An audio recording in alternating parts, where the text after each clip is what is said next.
Shalom jemaat yang dikasihi Tuhan.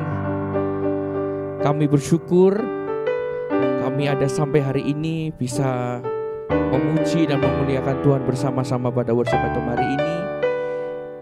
Dan biarkan saudara dan saya mempunyai kerinduan yang sama-sama untuk kita datang kepada Tuhan, merindukan Tuhan supaya Tuhan menjamah kehidupan kita, saya dan saudara.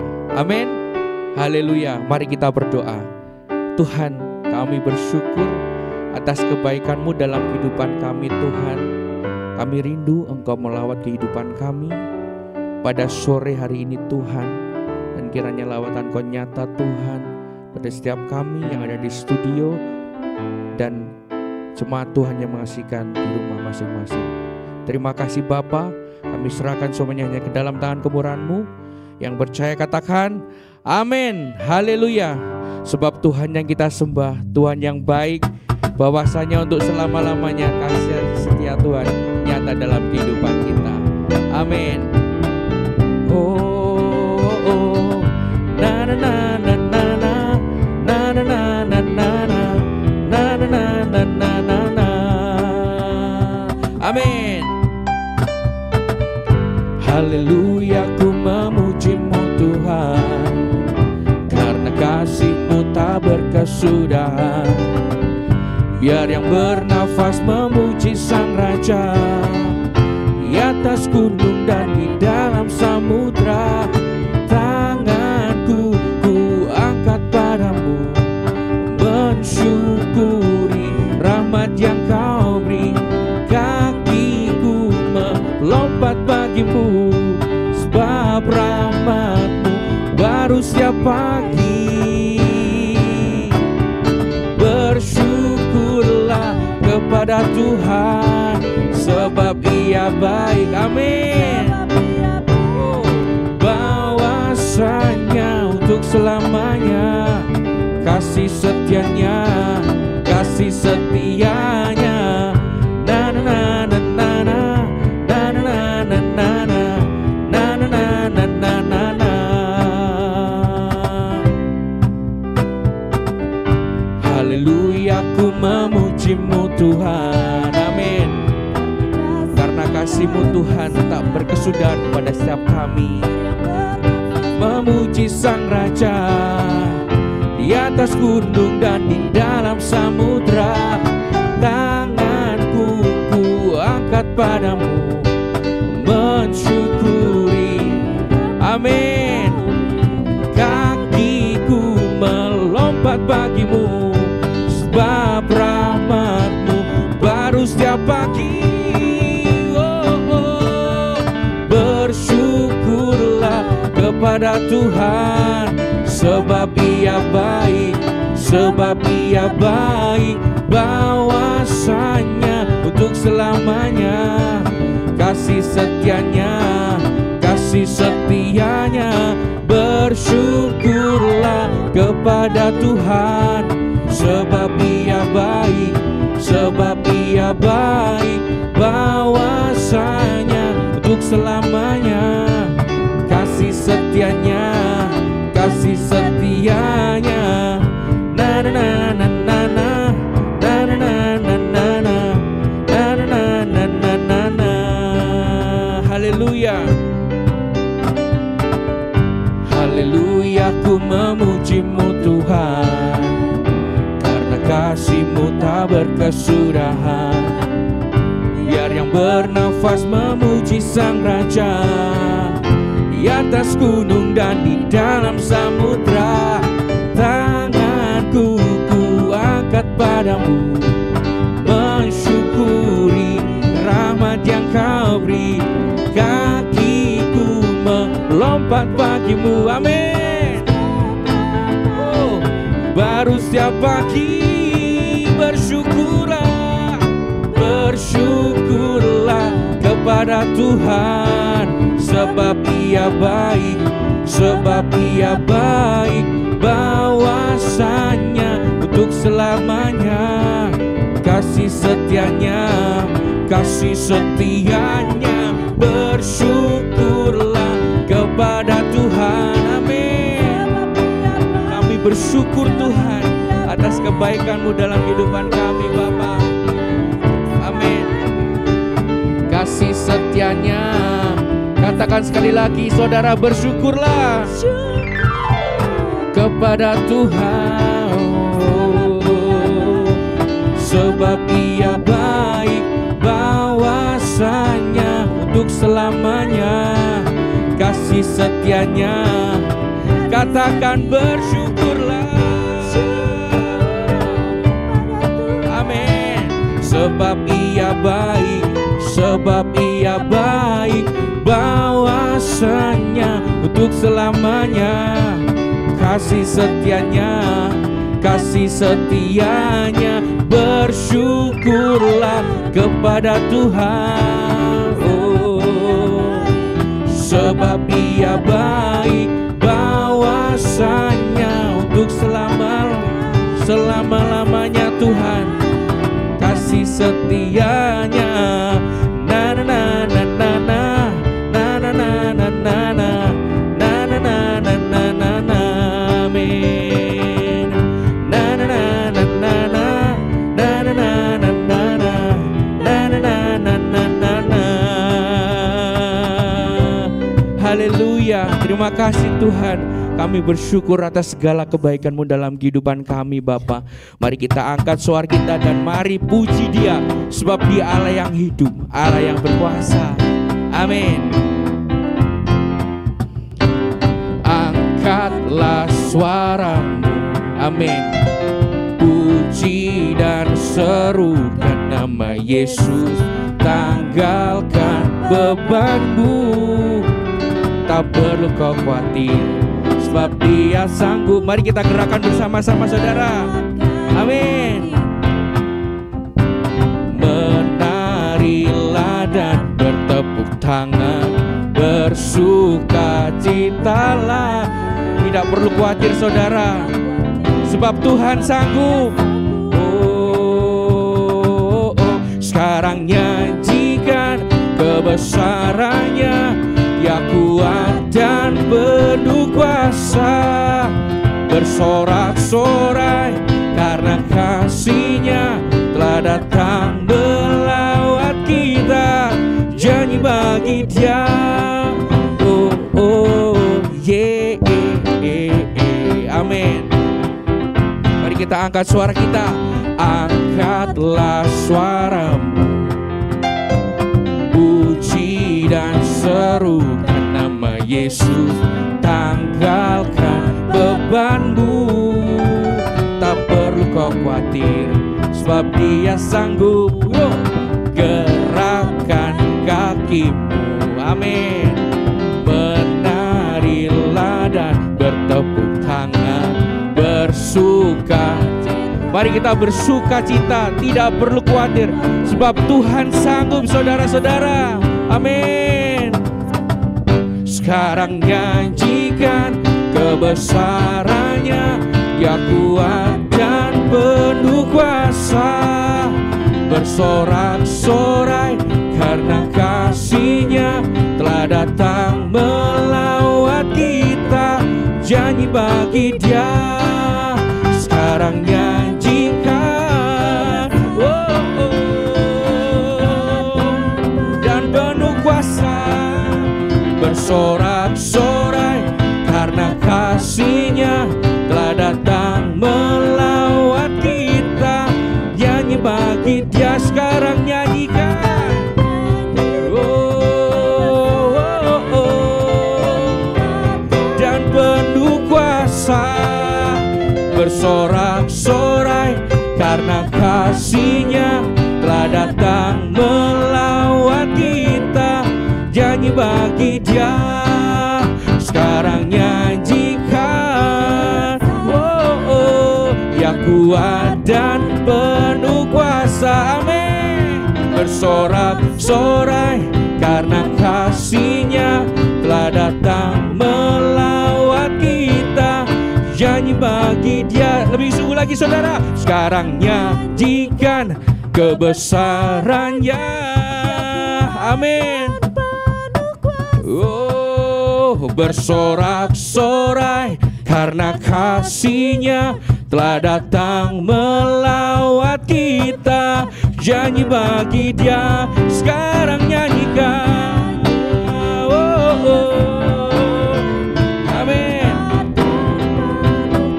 Oh, bersorak-sorai karena kasih-Nya telah datang melawat kita.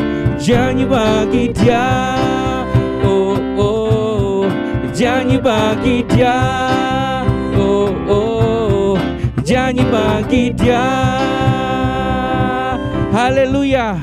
Kami mau bersyukur Tuhan, bahwasanya Engkau sungguh nyata dalam kehidupan kami. Haleluya. Amin. Haleluya. Kebaikan-Mu nyata dalam kehidupan kami Tuhan, dan tuntunan-Mu selalu nyata dalam kehidupan kami Bapa. Amin. Seindahnya pelangi, oh oh, secerahnya mentari, namun Kau yang terindah, hanya Kau Tuhan. Kau yang termegah, walau badai menghadang, walau badai menghadang, dan bumi pun bergoncang, dan bumi pun bergoncang, namun Kau tetap setia Tuhan, namun Kau kan setia, oh menjagaku Tuhan. Amin. Sungguh nyata kasih-Mu di sepanjang hidupku. Dengan darah-Mu Kau tebus dosaku. Amin. Sungguh nyata kasih-Mu di sepanjang hidupku. Segenap hatiku hanyalah untuk-Mu. Haleluya. Sebab kasih-Mu nyata Tuhan, dulu, sekarang, dan sampai selama-lamanya Bapa. Kami bersyukur Tuhan. Haleluya. Seindahnya pelangi. Amin. Seindahnya pelangi, secerahnya mentari. Amin.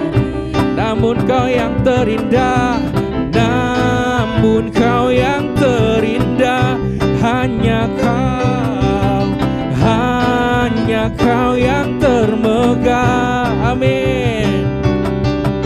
Walau badai menghadang, oh oh, dan bumi pun bergoncang, namun Kau kan setia Tuhan, namun Kau kan setia, menjagaku selamanya, menjagaku selamanya. Sungguh nyata Tuhan, sungguh nyata kasih-Mu di sepanjang hidupku. Dengan darah-Mu Kau tebus dosaku. Amin. Sungguh nyata kasih-Mu di sepanjang hidupku. Segenap hatiku hanya untuk-Mu. Sungguh nyata kasih-Mu di sepanjang hidupku. Dengan darah-Mu Kau tebus dosaku. Amin Tuhan. Sungguh nyata kasih-Mu di sepanjang hidupku. Segenap hatiku hanyalah untuk-Mu. Sekali lagi katakan, sungguh nyata kasih-Mu di sepanjang hidupku. Dengan darah-Mu Kau tebus dosaku. Amin Tuhan. Kami bersyukur Bapa. Oh oh, di sepanjang hidupku, segenap hatiku hanya untuk-Mu. Sekali lagi katakan, sungguh nyata kasih-Mu di sepanjang hidupku. Dengan darah-Mu Kau tebus dosaku. Amin. Sungguh nyata kasih-Mu di sepanjang hidupku. Segenap hatiku hanya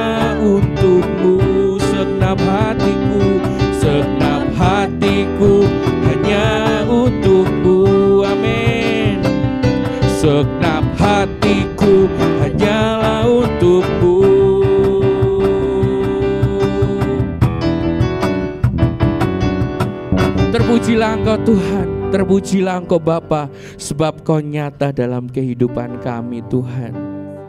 Terima kasih Bapa. Terima kasih Bapa. Kau indah Tuhan. Kasih-Mu besar bagi kehidupan kami Bapa. Kau setia dalam kehidupan kami Tuhan. Terima kasih Bapa. Haleluya Yesus.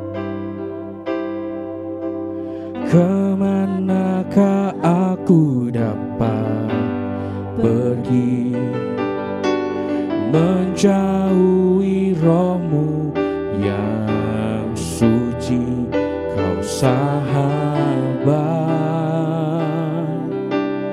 Oh, dan Kau dekat. Amin.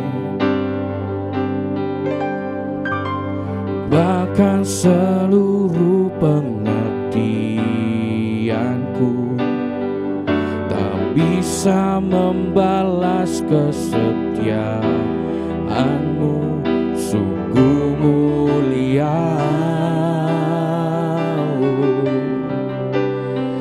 dan berharga. Sungguh besar pengorbanan-Mu bagiku, terlalu dalam untuk dimengerti. Sungguh besar, sungguh indah yang Kau pikirkan tentangku, tak terselami bagiku. Oh, sungguh indah.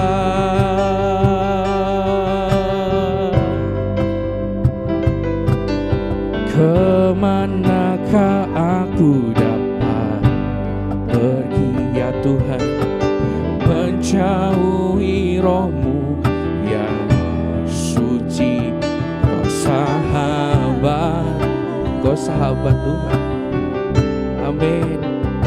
Dan Kau dekat. Oh, bahkan seluruh pengabdianku tak bisa membalas kesetiaan-Mu, sungguh mulia ya Tuhan dan berharga.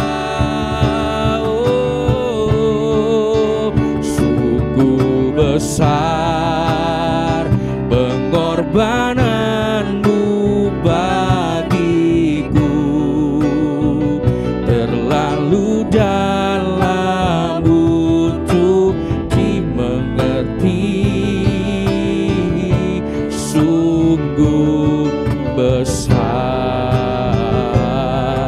oh, sungguh indah yang Kau pikirkan tentangku, tak terselami bagiku. Oh, sungguh indah. Oh, sungguh besar pengorbanan-Mu bagiku, terlalu dalam untuk dimengerti. Sungguh, amin Tuhan. Oh, sungguh indah yang Kau pikirkan tentangku, tak terselami bagiku.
Tuhan, sungguh nyata kebaikan-Mu Bapa.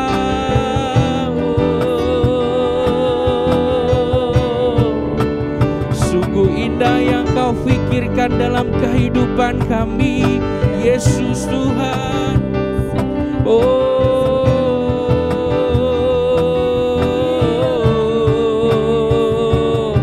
Sungguh indah Tuhan, sungguh indah karya-Mu Tuhan, sungguh indah Tuhan. Oh Bapa, haleluya.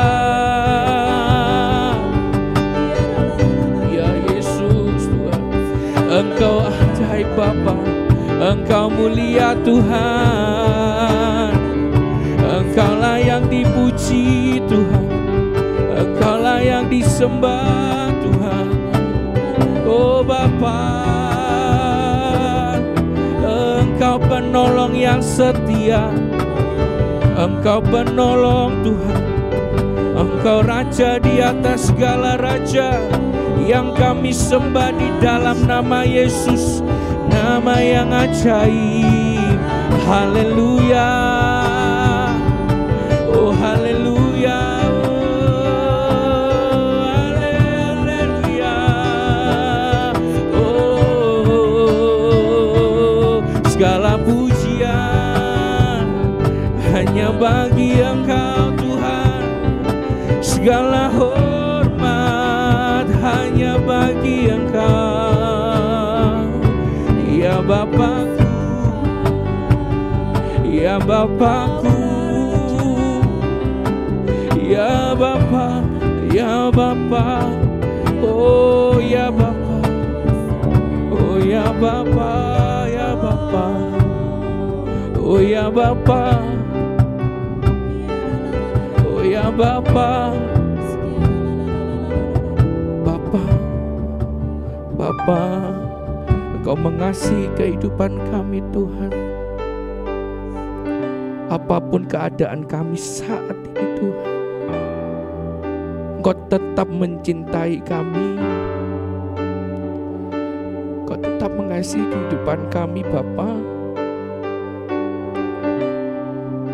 Begitu indah kasih-Mu Tuhan di dalam kehidupan kami. Kami bersyukur Tuhan, kami bersyukur kepada-Mu, sebab karya-Mu nyata, kasih-Mu besar Tuhan. Oh haleluya, oh haleluya, haleluya, oh haleluya, oh haleluya Tuhan, oh haleluya. Kami merasakan Engkau Tuhan, kasih-Mu nyata dalam kehidupan kami Bapa.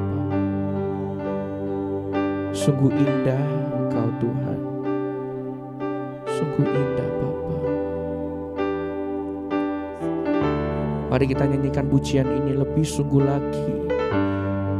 Jadikan pujian ini lirik per lirik menjadi pengagungan bagi Tuhan, bahwasanya Tuhan itu indah, besar, dan ajaib. Haleluya Yesus Tuhan. Haleluya Yesus. Bapak, kami mengucap syukur buat sore hari ini kami bisa beribadah dengan baik. Kami berdoa Tuhan, sebentar lagi kami akan mendengarkan firman-Mu. Biarlah firman ini menguatkan kami, mengubahkan kami, menegur kami. Kami mengucap syukur Tuhan, dan biarlah hanya Injil Yesus Kristus saja yang diberitakan sejelas-jelasnya di tempat ini. Kami mengucap syukur di dalam nama Tuhan Yesus. Mari setiap kita sama-sama katakan amin. Shalom. Shalom. Saya akan mulai dari sini ya Bapak Ibu ya. Pernah tidak ya, kita waktu pas malam, waktu pas tidur ya, itu mati lampu. Apalagi kalau misalnya hujan-hujan, mati lampu ya. Yang susah gini, kalau misalnya kita itu punya anak kecil ya, maka kita harus bangun. Harus bangun. Kalau misalnya nggak punya anak kecil ya, mau gelap segimanapun harusnya nggak masalah ya. Kita nggak takut apa-apa, kita bisa tidur dengan pulas ya. Tapi kalau misalnya kita punya anak kecil, maka kita harus bangun ya. Kita harus menyalakan sesuatu. Supaya apa? Supaya ruangannya itu enggak gelap gulita. Supaya terang gitu ya. Dan saya percaya gini, hal pertama yang kita lakukan ya, ketika mati lampu itu, ya, kita pasti cari handphone atau apapun itu ya, yang bisa menerangi ruangan kita atau kamar kita. Dan anehnya gini, handphone itu ya, kalau misalnya kita dapat pertama kali, apa yang kita lakukan? Yang kita lakukan adalah, kita nggak cari aplikasi, kita nggak cari apa. Yang kita lakukan adalah kita menekan sembarang tombol supaya cahaya yang kecil itu bisa muncul. Cahaya dari LED itu bisa ada. Kita nggak bingung aplikasi apa enggak. Pokoknya kita menekan sembarang tombol ya, supaya apa? Supaya LED-nya nyala. Dan ruangan itu yang tadinya gelap, ada cahaya walaupun sedikit.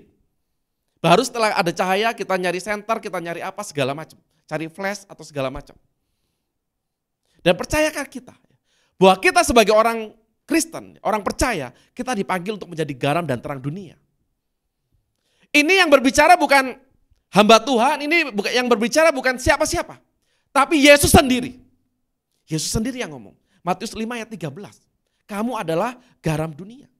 Kamu adalah terang dunia. Mari kita sama-sama belajar ya. Dari ayat ini. Matius 5 ayat 13 dan sampai 16. Kamu adalah garam dunia, jika garam itu menjadi tawar, dengan apakah ia diasinkan?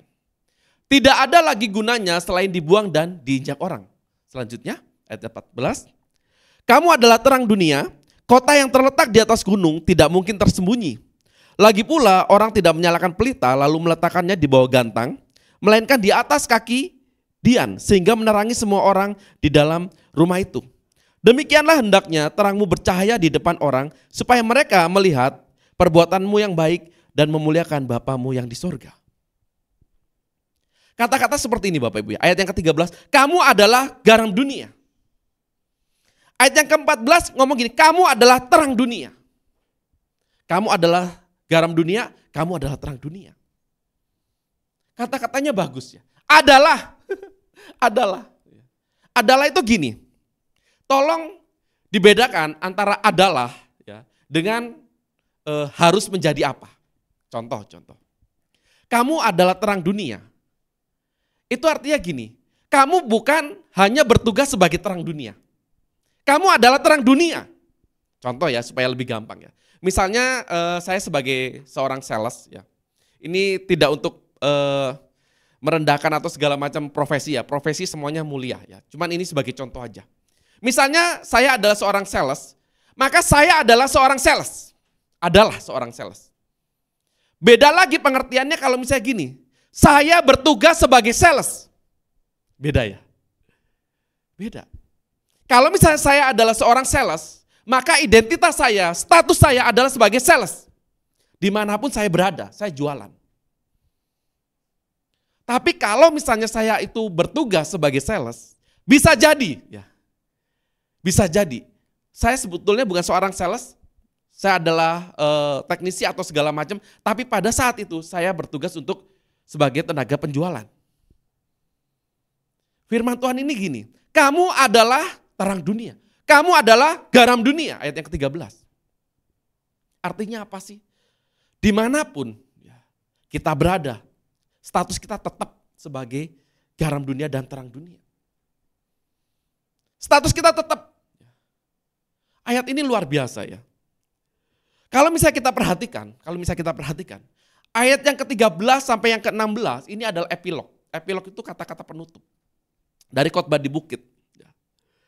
Ayat yang ke-10 ya, Matius 5 ayat yang ke-10 sampai ke-12 supaya kita bisa tahu konteksnya. Berbahagialah orang yang dianiaya oleh sebab kebenaran, karena merekalah yang mempunyai kerajaan sorga. Berbahagialah kamu jika karena aku kamu dicela dan dianiaya dan kepadamu difitnahkan segala yang jahat. Bersukacitalah dan bergembiralah karena upahmu besar di sorga, sebab demikian juga telah dianiaya nabi-nabi yang sebelum kamu. Ayat yang ke-10, 11, 12 ngomong apa sih? Penganiayaan. Ayat yang ke-13 ngomong apa? Kamu adalah garam dunia. Kamu adalah terang dunia. Tuhan Yesus mau ngomong gini. Ketika ada di zaman dulu ya, kumpulan orang banyak ini, maka orang-orang yang mengikut Yesus, orang-orang yang percaya Yesus itu akan mengalami banyak penganiayaan. Banyak tekanan, banyak kesulitan, banyak kesusahan. Dan Tuhan Yesus ngomong gini, kamu adalah garam dunia. Tekanan kesulitannya ada di mana sih? Tekanan dan kesulitannya seperti ini. Di pihak dari orang-orang Yahudi. Orang-orang Yahudi pada saat itu menilai orang-orang yang percaya pada Yesus itu adalah bidat. Bidat itu adalah ajaran yang menyimpang. Ajaran yang tidak betul. Jadi ketika orang percaya ini datang, ya, terutama orang-orang Yahudi yang percaya datang ke sinagog, mereka akan diusir. Oh, kamu gak boleh di sini. Kamu adalah bidat. Tempatmu bukan di sini. Jadi mereka diusir. Tekanannya dari orang-orang Yahudi juga. Mereka diusir, gak boleh berdoa, gak boleh ke sinagog. Lalu tekanan dari mana lagi? Tekanan dari orang-orang Romawi. Orang-orang Romawi ya, akan menganggap orang-orang percaya ini adalah orang-orang yang membuat kekacauan. Yang akan mengganggu stabilitas ekonomi, mengganggu stabilitas politik. Jadi ini adalah orang-orang yang dalam tanda petik ya, diawasi oleh pemerintahan. Nggak enak ya. Jadi orang percaya zaman Yesus itu nggak enak.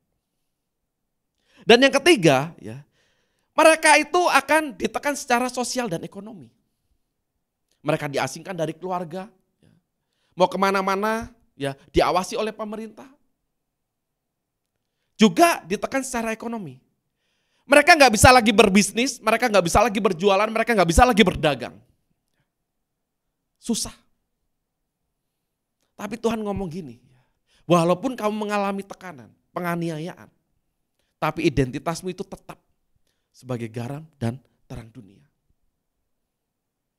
Walaupun sebagai minoritas, tetap sebagai garam, sebagai terang dunia. Enggak berubah. Kita sedang bukan bertugas sebagai garam, kita sedang bukan bertugas sebagai terang. Kita adalah terang dan garam itu sendiri. Jadi dimanapun kita berada, identitas kita tetap garam dan terang dunia. Walaupun ya Bapak Ibu ya, kita saat ini mungkin sedang mengalami kesulitan ya, waduh ya, mau menyerah ya, ekonomi sedang turun, sedang terpuruk segala macam. Yakinkan di dalam diri kita bahwa kita adalah garam dunia. Gak masalah ya. Ekonomi ya tidak mempengaruhi standar kita sebagai garam dunia, terang dunia. Harus tetap bersinar, harus tetap memberikan dampak. Yang luar biasa gini, garam ya pada zaman Tuhan Yesus itu biasa diambil dari Danau Galilea. Dari Laut Mati. Dari Laut Mati ya, kandungan mineralnya banyak, terutama natrium yang memberikan rasa asin.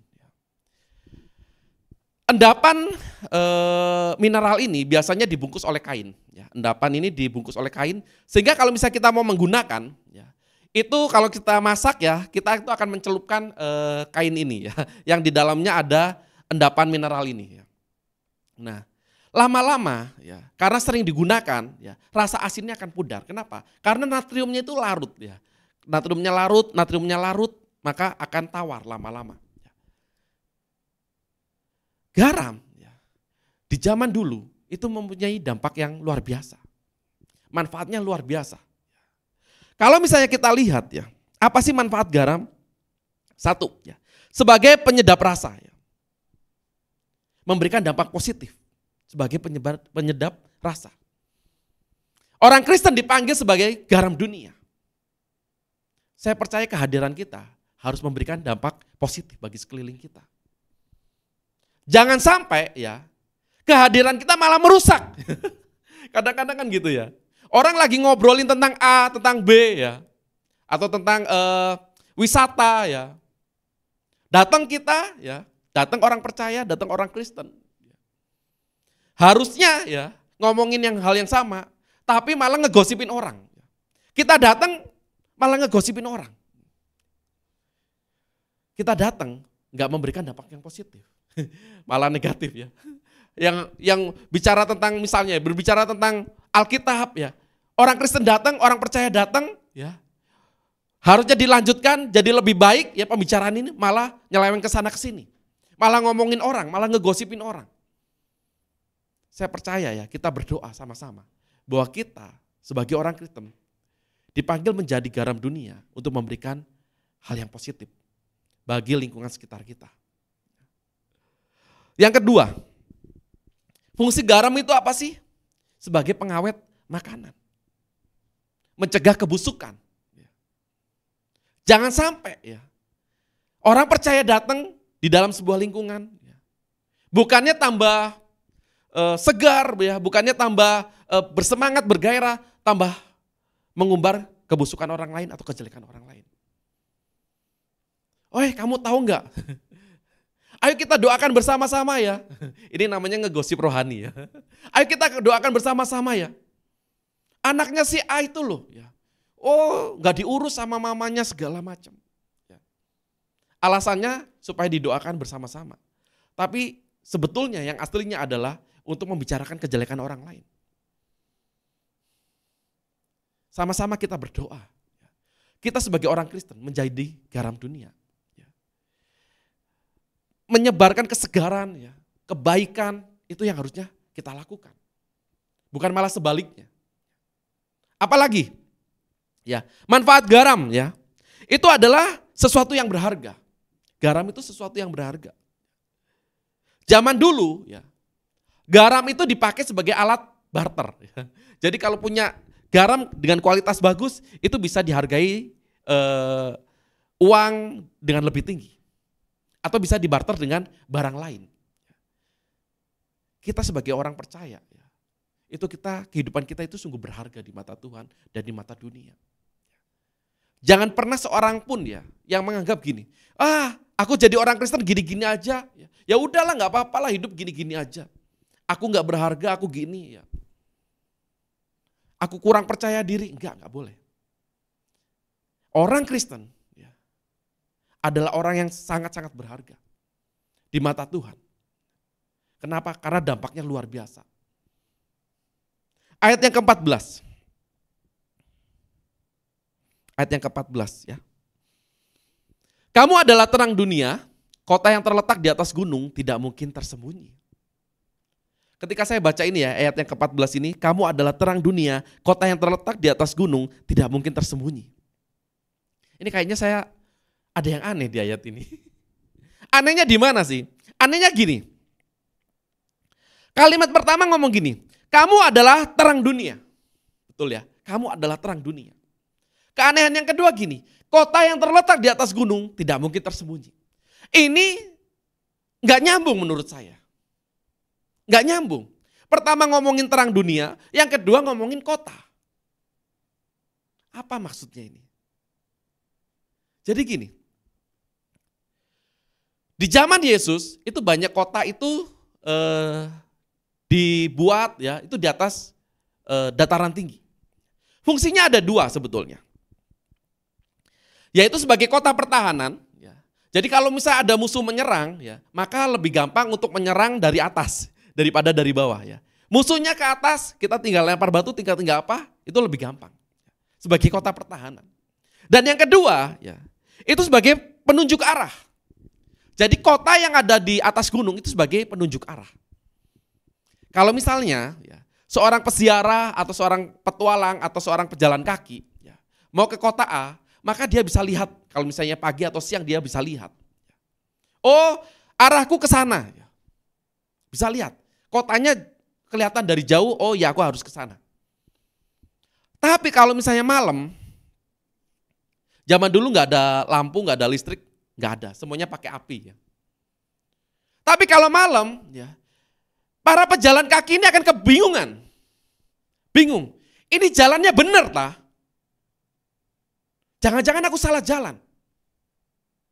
Tapi ya, kalau misalnya kota itu ya, warga di kota yang tinggi ini menyalakan api beramai-ramai, maka kota yang tadinya itu nggak kelihatan di atas gunung, maka akan kelihatan. Betul ya? Kelihatan dari jauh. Oh iya, kotanya tetap terlihat. Kotanya tetap terlihat. Oh, berarti aku ini jalannya benar. Enggak salah. Bisa dibayangkan kayak gini, kalau misalnya orang lagi berjalan, ya berjalan jauh, gelap semua, kotanya mati. Warga di situ tidak menyalakan api, maka pejalan kaki ini akan ragu-ragu, akan putus asa. Putus asanya gini, ini jalannya benar tak? Kalau misalnya jalannya benar ya selamat kita. Tapi kalau misalnya salah, maka kita akan kesasar tambah jauh. Nggak ada kompasnya.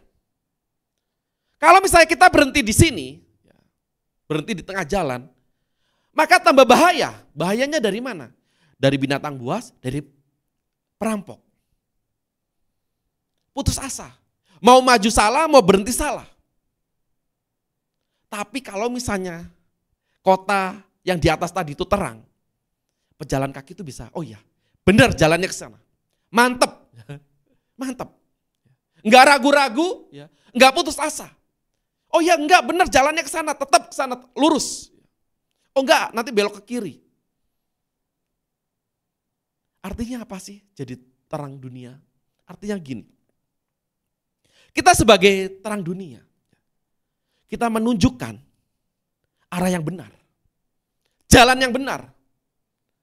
Kepada orang yang sedang bertanya, kita menunjukkan, oh enggak, arah yang benar ke sana. Kalau misalnya ada orang yang ragu-ragu ketemu sama kita, orang yang ragu-ragu ini bisa punya keyakinan gitu loh. Yang tadinya asalnya bertanya, yang tadinya mau menyerah, mau segala macam, kita ngasih jawaban yang luar biasa, jawaban yang benar. Orang ini bisa dikuatkan, bisa dipulihkan. Jangan sampai ya, ini jangan sampai ya.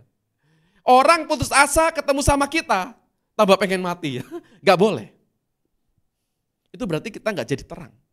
Menjadi terang ya, itu adalah menunjukkan jalan yang benar. Menunjukkan jalan yang pasti. Kita menghilangkan yang namanya keputusasaan, keraguan-raguan. Saya berdoa ya, orang Kristen memberikan jawaban-jawaban yang benar, jawaban-jawaban yang pasti, jawaban-jawaban yang membangkitkan semangat, bukan yang melemahkan. Lalu kalau misalnya kita lihat lagi, ya, ayat yang ke-15 dan 16. Lagi pula orang tidak menyalakan pelita lalu meletakkan di bawah gantang, melainkan di atas kaki dian sehingga menerangi rumah semua orang di dalam rumah itu. Saya percaya gini ya. Ayat yang ke-13 juga tadi ngomong gini ya. Ayat yang ke-13 yang bagian B. Kamu adalah garam dunia, jika garam itu menjadi tawar, dengan apakah ia diasinkan? Tidak ada lagi gunanya selain dibuang dan diinjak orang. Kalau misalnya identitas kita sebagai garam dunia, terang dunia, tidak terlihat, tidak ada dampaknya bagi orang. Firman Tuhan ngomong gini, tidak ada lagi gunanya selain dibuang dan diinjak orang. Ayat yang ke-15 juga sama. Orang gak meletakkan pelita di bawah gantang. Tetapi di atas kaki dian sehingga menerangi semua orang di dalam rumah itu. Identitas kita sebagai anak percaya, orang percaya. Garam dunia, terang dunia harus terlihat oleh orang lain. Kalau enggak ya sia-sia. Enggak ada gunanya selain dibuang dan diinjak-injak orang. Pak, fungsinya saya jadi garam dan terang dunia apa sih? Fungsinya apa sih? Coba kita lihat ya di ayat yang ke-16.